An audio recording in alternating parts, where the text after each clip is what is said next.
Uh, all right.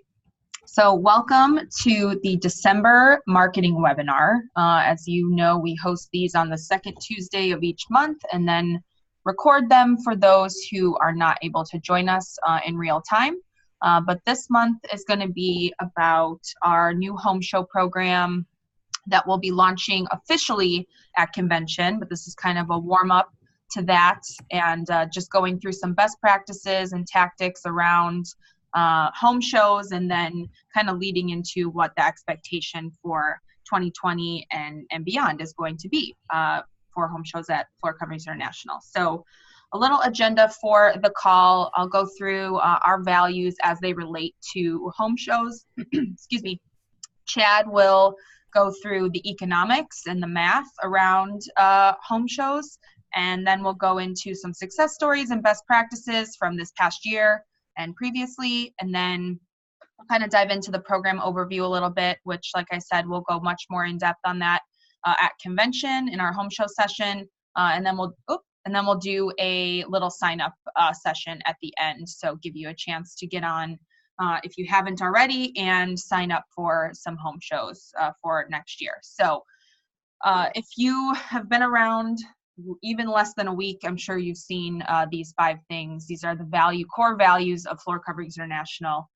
Having pride in what you do, engaging in the community, making it fun, delivering what you promise, being open-minded to possibilities, and practicing continuous improvement, and respecting the individual. The 3 that stuck out to me, 3 of 5, in regards to home shows, are engaging in the community and making it fun. So basically, just getting out there and engaging with the people in your community and in your market. And home shows are a great way to do that. And not just consumers, but also other industry folks as well, people who are running booths. That's a great way to network and walk around and see who and what is available to you in your network and in your markets. And then next, just having pride in what you do. Obviously, being prideful in your business and really leveraging home shows in your area to do that, creating brand awareness and just being there, being prideful, wearing your Floor Coverings International apparel, having your booth all branded. And obviously the primary goal of a home show is to book appointments, but it's also to create brand awareness, and having pride in your business and really putting yourself out there at these home shows is a great way to showcase that. And then the last one, being open-minded to possibilities and practicing continuous improvement. I've heard a lot, and a lot of our operations staff have heard too, that home shows don't work for me, they don't work in my market. And we also have a couple franchise locations that a home show maybe didn't work for them, but then they tried it again the next season or the next year, and it ended up working really well. So just being open-minded to trying home shows again, being there and really engaging in that process, and then practicing continuous improvement. So practicing the home show process, practicing how you approach people, all those sorts of things, and just figuring out what works best for you and how to really leverage an effective home show. So with that, I will pass it to Chad. He can kind of go over the math for you. And I'll make you host so you can, I think you should be able to click through. Nope. Well, I'll click through for you. All right, good. And funny note, I was talking to a friend the other day, and I told him I was leaving to take my son to Taekwondo, and he said, "Oh, does your son go to ATA?" And if your market's anything like mine, there's a Taekwondo dojo on every single corner. And to hear him call out ATA, because ATA is always engaging in the community, holding a board, having kids break it at every school event, the little festivals around town, the movie nights, and so on. So pretty interesting you said that. So the math, wow, Taylor, you're gonna get tired clicking through all these clicks. So the cost of a show, if you can go ahead and just unclick all the cost of a show. So entry, let's just say the average entry is $1,500. I know it's more in some markets, less in others, more for some shows, less for others. But let's say it's $1,500 for a home show. And labor, either to set up the booth or to help you work the booth, is $400. Materials, $250. Other would be $100. I don't know what that might be. Internet at your booth or whatever it might be. Total cost $2,250. So if that's our cost for a home show, and you can figure out your cost and the math will totally apply, the break even looks like this. So if your margin, our average gross margin at Floor Coverings International on home shows would be 45%. So it's 1% lower than our overall gross margin, which is actually really good. Our variable expenses on a home show would be things like royalty, brand fund, commissions.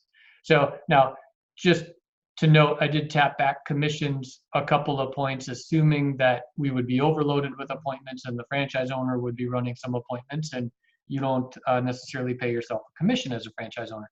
But if the variable expenses are 17% on that sale, then the contribution margin, the amount of money that's put in your pocket to pay your overhead expenses before you return a profit, is 28%.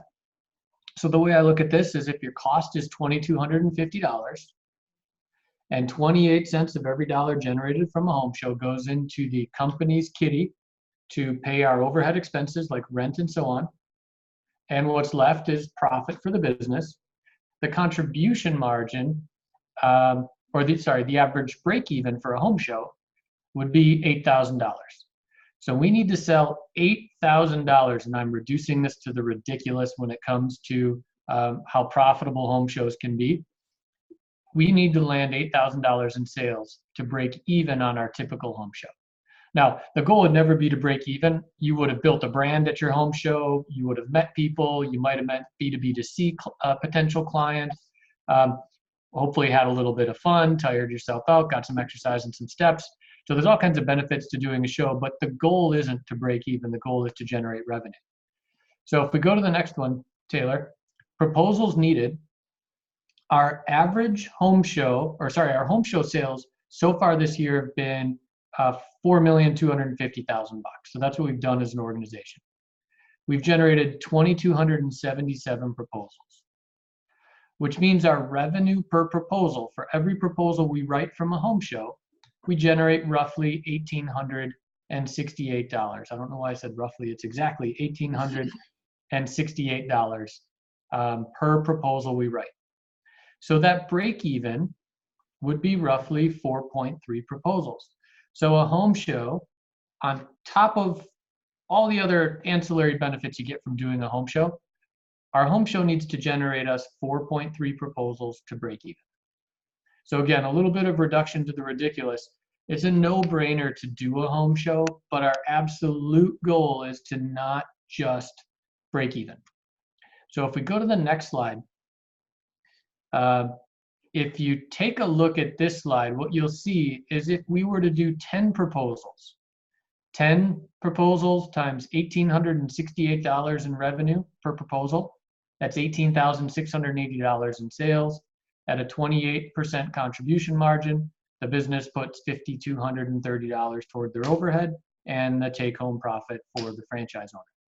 20 proposals, it's $10,000. 50 proposals, it's $26,152 in take-home revenue for the business to pay the overhead, and what's left at the end of the month goes to the franchise owner. So I brought this all the way down to 90 proposals because we did have a home show last year that generated 90 proposals for a group that Taylor is going to reveal to you a little bit later. So you can see there really isn't a simpler way. It's hard work to do a show and takes planning and organization, but there really isn't a simpler way to put money toward the bottom line or to cover your overhead for a few months than to do shows. And I would just suggest start with a goal, do the math, how meaningful will it be to the business? Now, notice we didn't talk about if there's a design associate on the phone. I don't know if Pixel 2 XL would be a design associate. I don't recognize that name, but that's a joke. Everyone's on mute. Nobody's laughing. Dan's eating popcorn. But the design associates just earn commission on a lot of these sales. The business gets healthier and healthier overall if we work shows into our mix, on top of everything else that goes along with doing shows. So Taylor, I'm going to turn it back to you. Thanks, Chad. All right, so I'm going to move into, and a couple of these were already covered, but essentially some goals and perks around running shows. So like I said earlier, the primary goal of a show is to book an appointment. That's the primary goal.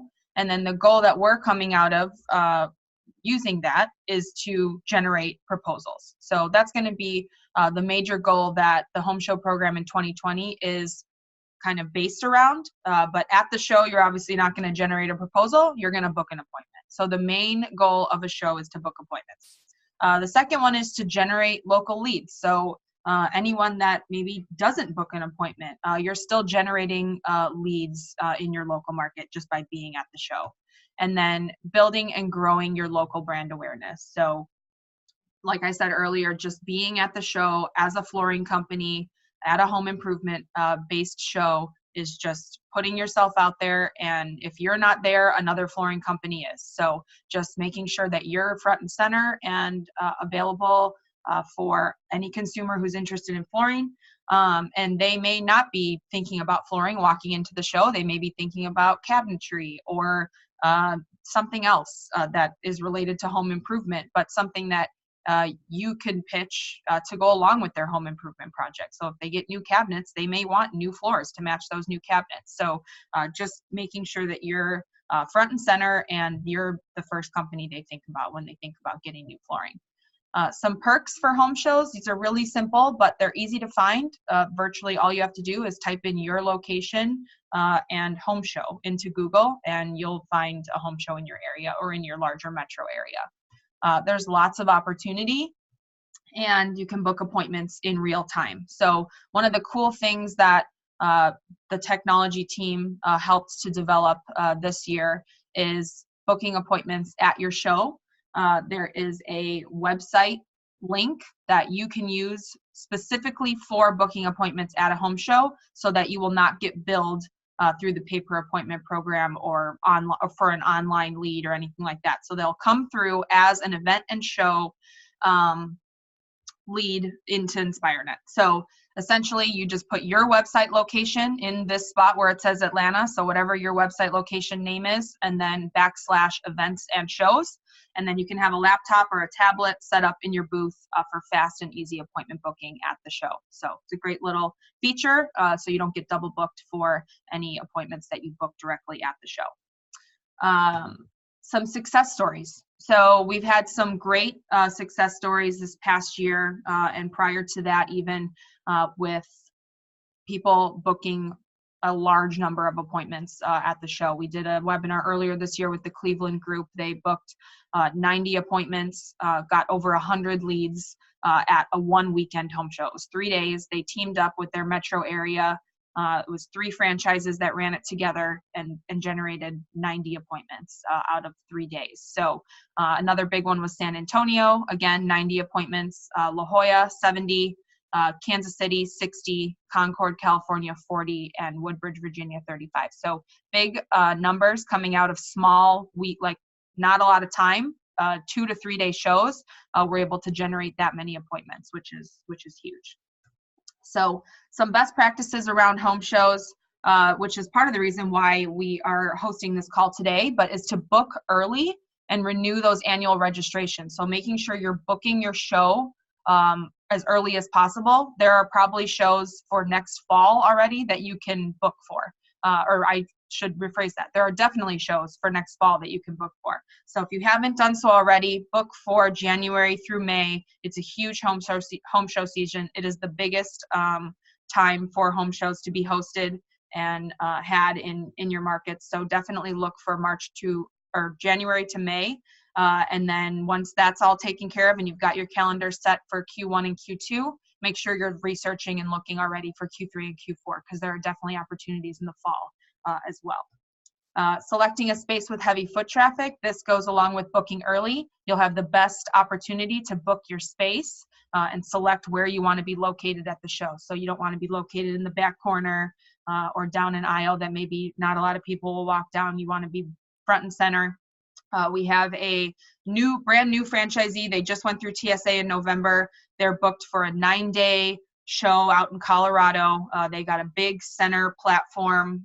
They're going to bring the mobile showroom in, and they are ready to go. And I'm excited to see how that turns out. It's late February, early March. So that'll be a fun one. And they booked a huge center, full round. It's not even a 10 by 10 booth. It's a big center stage. So I'm excited to see that, and hopefully we'll get some really good pictures from that show. So another one is strategizing on your event theme and an engaging activity for the booth. So whether that's a giant Jenga game or a barking dog or having another game that people can partake in, and then really focusing on a theme, whether that's pet-friendly flooring. We've got banners you can promote pet-friendly flooring. We've got banners that promote eco-friendly flooring. So something that you can really strategize on a theme and really engage with people around that theme. And then a really important one is not talking about product, because that's what the appointment is for. We have a lot of owners that will get into a dark hole of talking about product for 30 to 45 minutes at a home show. And they miss out on a lot of opportunity booking appointments with other people. So making sure you're not talking too much about product, letting them know you have a design associate that will come to their home and show them all the product they want to see in their lighting, with their furniture, with their cabinets, whatever the case may be. So that doesn't take up too much time at the home show. Like I said earlier, primary goal is to book an appointment. Don't talk too much about product. And then assuming the appointment and not asking for the appointment. So don't ask someone, can I come to your home Tuesday at 2? That answer will probably be no. It gives them an opportunity to say no. Ask them what time on Tuesday works best for you, and just assume that appointment and don't ask for it. And then the last one, really important, open your calendar. So make sure that week to 2 weeks following that home show, your calendar is cleared. So you're able to book appointments right there on the spot and fit people in within 72 hours, so that you don't say at the home show, well, I'm not open until 10 days from now. They probably won't book an appointment, or they'll end up canceling. So make sure your calendars are open for the week following the home show, so that you're able to book those appointments into those slots, instead of keeping people from booking because you don't have the availability. Next, we'll go into staffing. So who to hire would be college students, specifically marketing majors. You can leverage it as a marketing internship or a pay-by-performance marketing internship, something like that. High school students, members from church groups, family and friends, your kids and their friends. The person you have running your booth's primary goal is to engage with the consumer and book appointments. They do not need to know about flooring.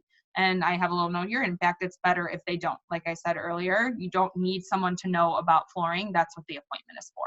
So just having people that are outgoing and engaging with consumers is the best bet for a home show.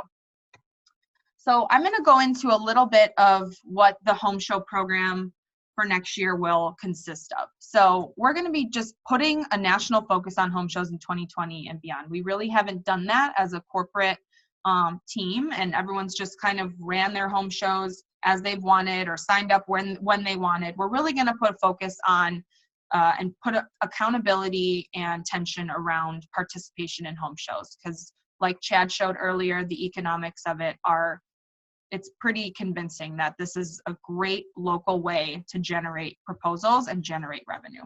So looks like she's back.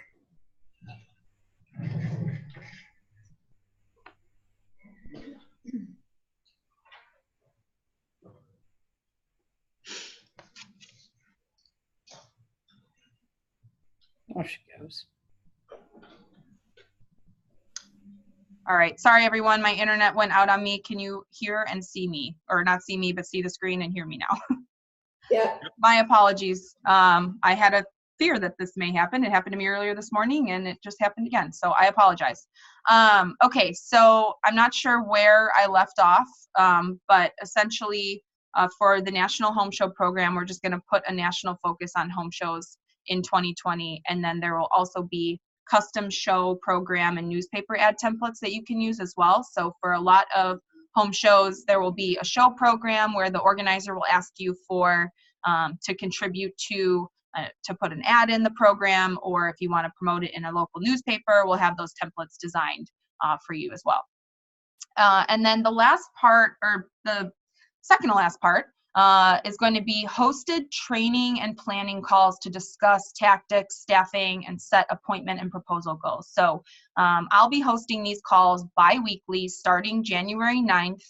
They'll be every other Thursday, and we'll just be talking about success stories and other franchisees who have participated in home shows will be joining the calls as well, giving their tips and tricks on a successful home show. We'll talk about booth setup and theming and different games and tactics and things you can use to really leverage an effective home show. And then we'll also be talking about staffing, and if you've already have the show staffed and you want your child or person who you have running the booth to join these calls, they can join as well so that they're well versed on the events process, what they should be doing, how they should be engaging with customers, so on and so forth. So that will be a great resource for you as franchise owners, design associates, office managers, and then whoever you hire to run the shows as well. We'll really be putting a focus on training and planning for future home shows. So if you have a home show in February and you want to jump on the call January 9th to get a head start on how you want to plan your booth, or if you want to hear from other franchisees and the success stories they've had, it's a great resource for you to be able to do that. And then the last thing is there's going to be weekly tracking and prizes. So we're going to have best booth display. So I'm going to have photos sent to me for booths. We're going to have most proposals generated in the month of January, February, March. We'll go all the way through Q1 and Q2. The end of Q2 and beginning of Q3, we'll take a little break because there's typically not home shows in the summer. And then we'll pick up again with this program in the fall, in August, September, October, November, and really run with it and just generate a lot of excitement and engagement around being in home shows, and rewarding you guys for participating and really getting out and engaging in your markets at home shows. So there'll be tracking and a scorecard that'll go out every week, and then there'll be prizes based on specific categories. So the events process that we've adopted and teach in training, I'm not going to go through it all today, but I will go through it every other week when I do those training calls. So if you want, like I said, whoever you hire to run the booth to be on those calls, I'll go through this events process. So just the 5 stages of our events process are engaging with the consumer, expanding on what we can add, expanding on their issue, adding value. So that's where you talk about what we can do for them, add value to the appointment, confirm the appointment with them, and then close it out. Close the conversation out. It's quick. It's not a long, lengthy process. It's just a way to give you a format and a script on how to engage with consumers at a show. So a couple of the materials that are involved in this process are our pitch cards, our event pitch cards, which if you want it for free, which room in your house would you update the flooring in? Kind of gives them a little game board to choose. And then on the back, there's a temporary promotion just for event guests. So essentially, the promotion will be decided on and we'll roll that out at convention, but really giving someone a reason to book with us, whether that's $250 off or 10% off or whatever whatever that promotion is going to be, and then giving them a date that they have to book by. And we'll have a little area where you can fill that out, so you can order these and you don't have to order them for every show you do. You can just order them in bulk, and then you just write the date on it. So whether that's a month from the appointment or 2 weeks from the appointment, whatever the case may be, book by date. So that gives you another leverage point in your follow-up as well. So we run the appointment, they decide not to book on the spot, but you're able to call them back and say, your event promotion is expiring. I'd love to get your job on the books. When would work best for you? So just really giving you another leverage point in your follow-up as well. So, and then the other piece is the appointment reminder card. And this is just to hand out to consumers at the show when you book an appointment with them. They'll obviously get an email and whatnot, but this is just a little something that they can take back home, put on their fridge. It's got our logo on it, and you can customize those with your name, title, location, phone number, and all that as well. So those will be included in the home show package. So some booth materials that we have on Vistaprint, except for the Giant Jenga game. Everything else is available for purchase on Vistaprint if you don't already have these materials. These were all included in any 2019, starting in March, I believe, grand opening kit. So if you started before that, you've got the older stuff, but this is our new brand, refreshed brand standards booth materials. It's all available on Vistaprint for purchase. So backdrops, flyers, little giveaways. So they've got koozies, ping pong balls. You can use those for some sort of Bozo Buckets game or something at your booth too. Little tape measure keychains, table coverings, pull-up banners, all that. And then I included a picture of the Giant Jenga game too, because it's a great one. You can lay our flooring down kind of on the ground at your booth and have people play Giant Jenga, show that the floor is scratch proof or whatever you'd like to emphasize with that. So a little bit more on Vistaprint. We do have a custom branded pro shop available, and it's to order your marketing materials, home show items, apparel to wear at the home shows, promotional products, and more. So some perks include free shipping on orders over $50, really quick production time, and there's always deals available on our custom promotional calendar. So we try to push those out in the Friday Fives, but one to be aware of is December 19th and 20th. It will be 40% off site-wide. So if you need any home show materials or anything like that, those are great dates to take advantage of that deal. So mark that down, and we'll push it out in the Friday Five this week as well, since that's happening next Thursday and Friday, December 19th and 20th. So any questions? I kind of went through that really fast, and I apologize for the audio issue. There is one question in the chat box, Taylor. It says, do we have a branded tent for outdoor shows? Yes, we do have a branded tent for outdoor shows. It's just kind of the picture on Vistaprint is just the flat canopy. So I didn't include it in the slides, but yes, we do have a branded tent. It's blue with white lettering. It has the types of flooring we do. And it has Floor Coverings logo on all four sides. So, and that's also should be used for indoor events as well for home shows. It's a great way to set up the booth. So yes, we do have one available. And that's on Vistaprint? Yes, that's available on Vistaprint. So on Vistaprint, there is a portal or a category called home show and event items, and everything I showed on that page, the table coverings, the banners, all of the promotional products and stuff are all available for purchase. Any other questions? Can I make a comment about the flooring, Taylor? Yes. So I know that many of my folks have gone to their reps and gotten, basically 10 by 10. LVP works best because it's light and it can snap together and snap apart. At one point, Armstrong was doing the Vivero. They had a mixed box for shows, so it would actually be all the different colors of Vivero. So on the flooring, go to your reps and see what kind of deals they'll give you. If you have installed carpet and you have extra carpet left over, sometimes it's nice to cut a piece of that with a piece of padding underneath it. So anyways, you can show different types of flooring in your booth. Yep, absolutely. Most booths. Yeah, most shows do not provide flooring, correct? Yeah, correct. I found that right. Yep. Yep. So that some bigger shows will require you purchase like carpeting or flooring to put down. But yeah, a lot of times it'll just be the cement floor, and you can go to your reps and see what you can get from them. I see that Dan put a note in the chat. I just saw that too.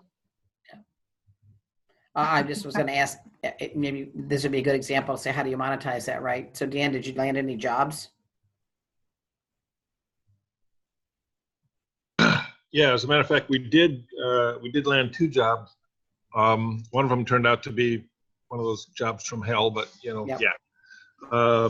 And we did complain to the host a little bit about the turnout, and they know that they actually took over that event from a different event company that had been going downhill for years. And so they claim that they're going to have more people showing up and more attendance and all the rest of that stuff.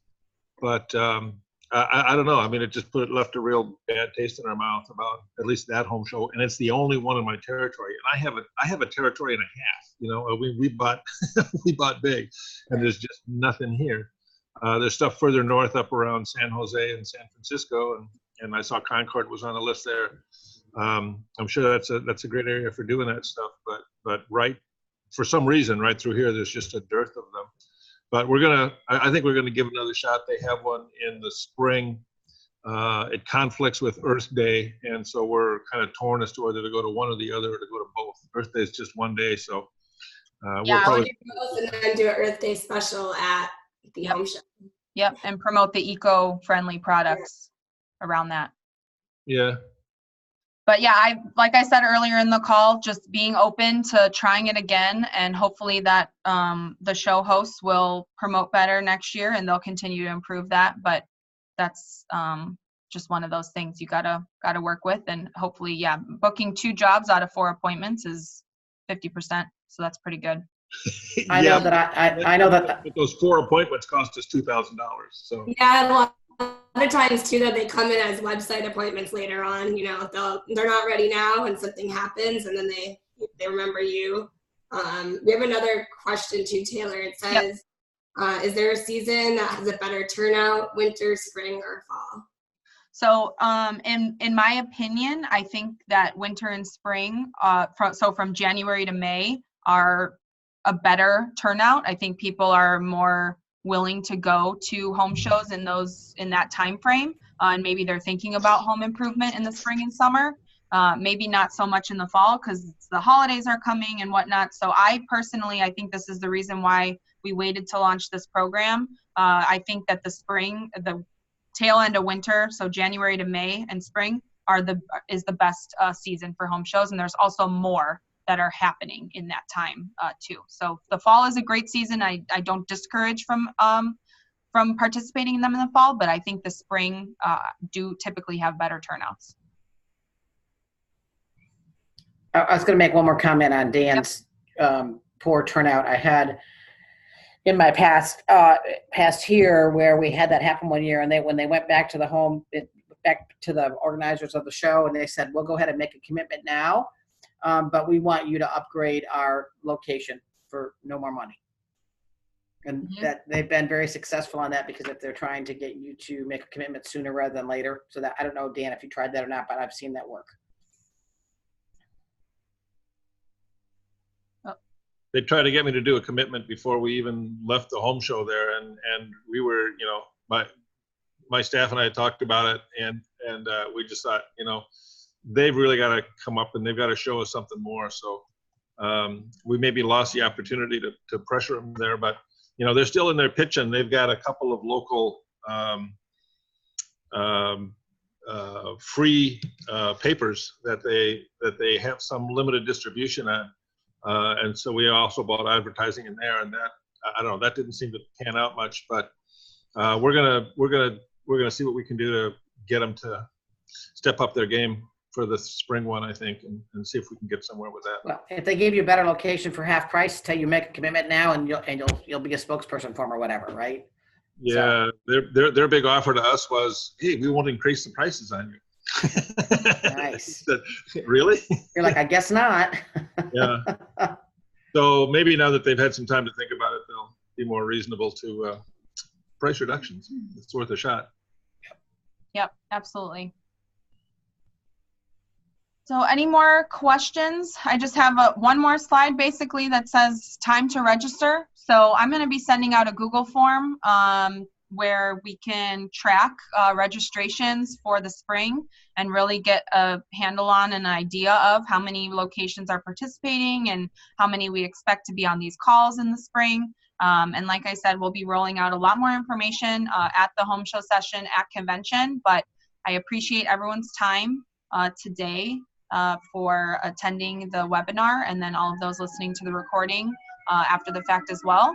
And then just one last housekeeper, our next marketing webinar will take place Tuesday, February 11th at 3 p.m. Eastern. So second Tuesday of February, the second Tuesday of January will be in Cabo. So we're gonna skip that one. And we will pick up with these marketing webinars on Tuesday, February 11th. So mark your calendar for that. There will be reminders sent out and a link in the Friday 5 for the weeks leading up to that too. So, And- yep. No, sorry, we're good. Okay. Yeah, so that's it. Thank you guys for your time, and have a great week, and I'll see you in Mexico. Thank you so much, guys. Thanks, guys. Bye-bye. Whoops. Oh, I'm on it. Thanks, guys. Bye-bye. Whoops. Bye, Dan.